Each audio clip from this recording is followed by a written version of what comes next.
Happy Wednesday, everyone. Today is February the 26th, and I can't believe we're almost into the month of March.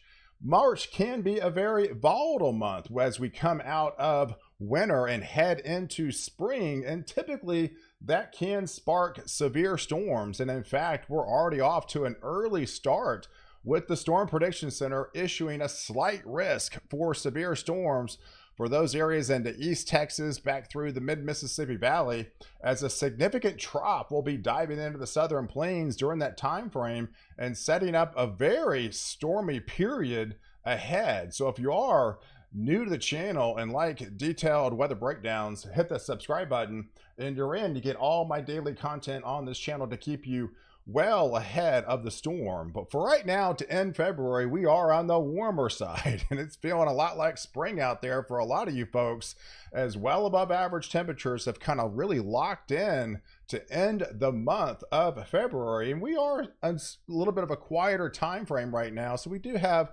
some showers that are going to be impacting areas over the next 2 days. This is 2 days of precipitation, and some of the lighter colors of green, that is just light rain with the cool front that's going to be dropping down through Texas and portions of Louisiana.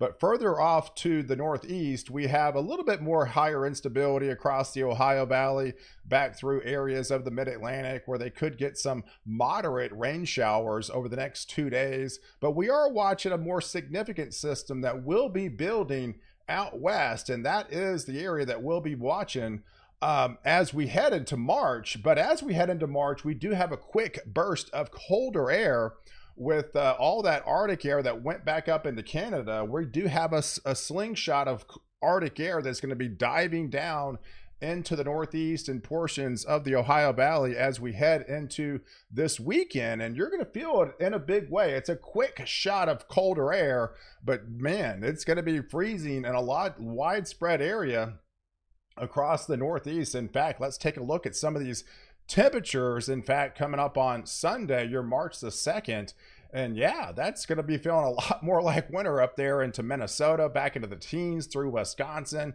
single digits in Michigan there. We've got teens back through Illinois and Indiana, 20s there in Kentucky, even a hard freeze continuing for Alabama, back into Georgia, through the Carolinas, teens back into Pennsylvania, single digits up here into New England. So you're going to be feeling this quick burst of Arctic air as we head into the weekend, and it will bring a burst of snow along with it as this system dives further southbound.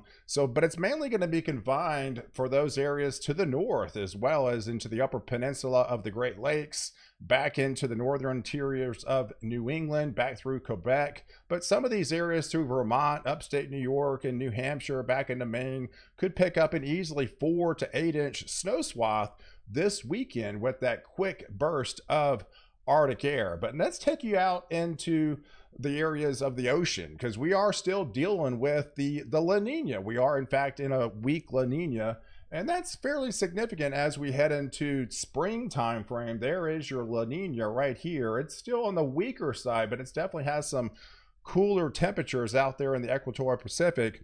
But we also have that warm blob that is really alive and prevalent, as your North Pacific oscillation is going to be alive and well. And that's one of the reasons why it will be sparking the severe storms for spring. And it's, of course, we're going to be tapping into these warm waters again into the Gulf of Mexico as these systems that will be diving in. And these supports, these troughs coming in out west, and warmer conditions out east, and that usually spells trouble for severe storms, and that's likely what's going to unfold.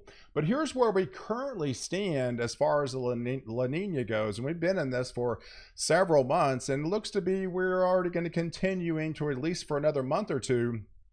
But right now it's kind of trending, trying to get back into neutral. Your neutral territory is right, of course, the 0 line. Anywhere in the weak LaNina territory is a half, further south back into a 0.5. But nonetheless, it's just very weak La Nina, if not almost trending to an Enzo neutral as we head to spring. So here's the setup, flipping the calendar as we head into the weekend, as we have that significant trough that will be diving and bringing that Arctic air back into the Northeast.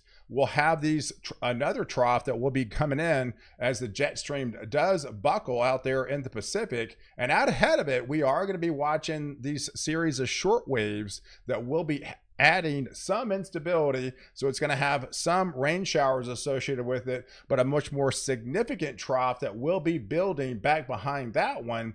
And that was what is going to be setting the stage for severe storms. But looking at the drought, that's also going to be a kind of kink in the the ointment, if you will, of when these, where it's going to be having the greatest lift and where could it shut off some of these thunderstorms activity. Because we're going to be seeing these troughs that come in and out west. So this is definitely going to be helping with some of this drought that's really going to be it has increased over the coming months back into Southern California, portions of the Southwest, back through areas of the Big Bend region. So as these come across, it taps into some of that drought, and that typically inhibits, promotes more of a stronger cap.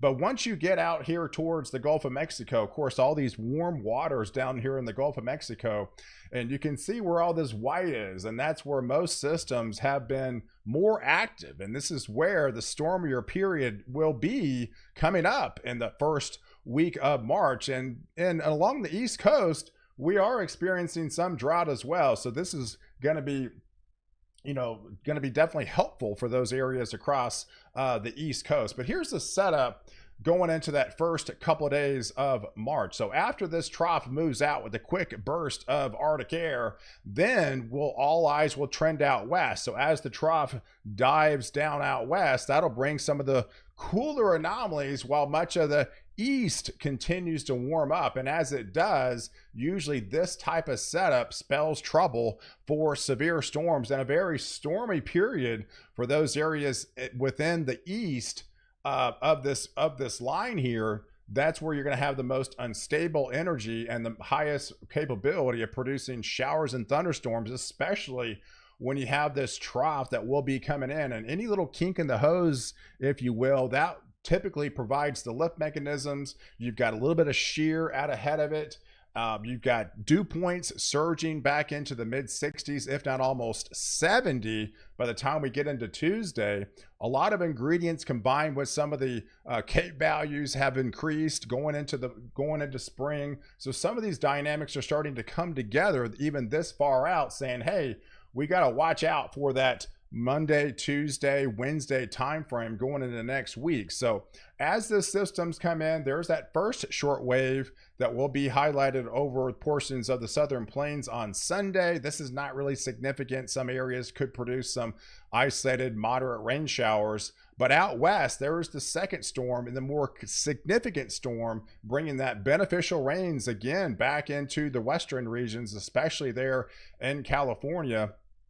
And that will shift east and bring a decent snowstorm for the Rockies. I mean, typically March is one of your snowier months in Denver there, and that's exactly what's going to happen as we have a series of storms that will likely impact this region. But we'll have to be watching, Tuesday could be a pretty significant day as we'll have a surface low likely form, and out ahead of it, we'll have instability with some isolated showers within the Dallas-Fort Worth Metroplex on Monday night into Tuesday morning.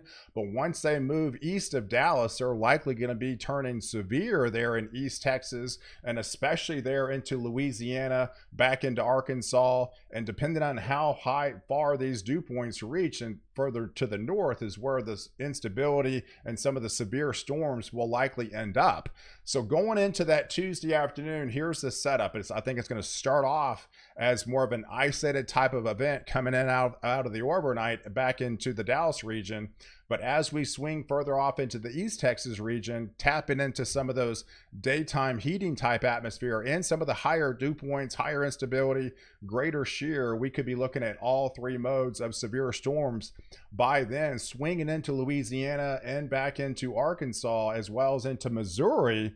And again, depends on how high these dew points are able to lift. So typically the magic spot is right around 55 to get some sort of severe storms. And it's plenty warmer than that as far as on the dew points. We've got dew points in the mid 60s to almost 70 range there into southeast Texas, especially there into Louisiana, back into Arkansas, Mississippi, gets into western Tennessee, Missouri.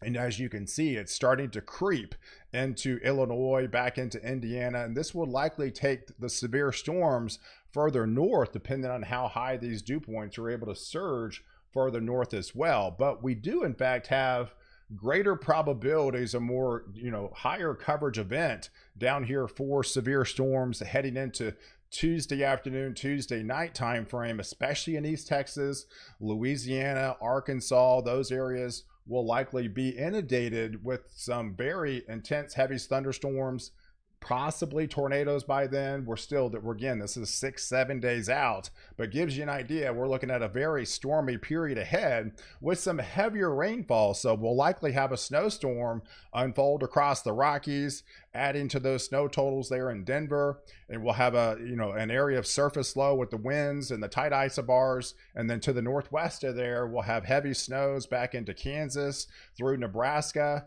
And then here's the line of thunderstorms with all three modes of severe weather likely through areas of the mid-Mississippi Valley, getting towards the Tennessee Valley and lifting further north into the Ohio Valley as well. And as this moves across, it'll bring the stormy period with it going into that Wednesday, Thursday timeframe of that March 5th, 6th. We'll have the instability over the Carolinas by then, down to Florida, up here across West Virginia, back into Pennsylvania, getting into areas of the Northeast. And of course, we'll have the backside effect with some of that kind of wraparound moisture as some of the cold air tries to intrude back into Michigan and portions of Illinois with some higher wind gusts as well. But look what happens again out west.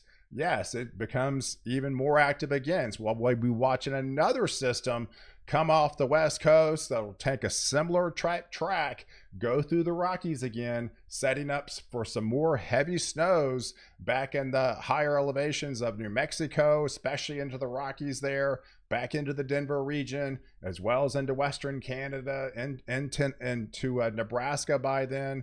So yes, we'll have another significant system, but that will bring another quick shot of colder air. So we're going to get these quick shots of colder air. This is somewhat normal in the month of March. This is typically what sparks the severe storms. And obviously you still could get freezes in a lot of areas in March. And that's exactly what's going to happen once this system moves out.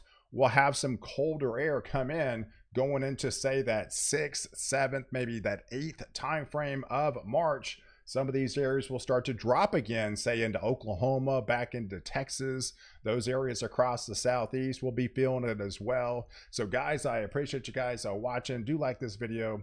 Definitely hit the subscribe button and catch the next update while I protect you before and after the storm.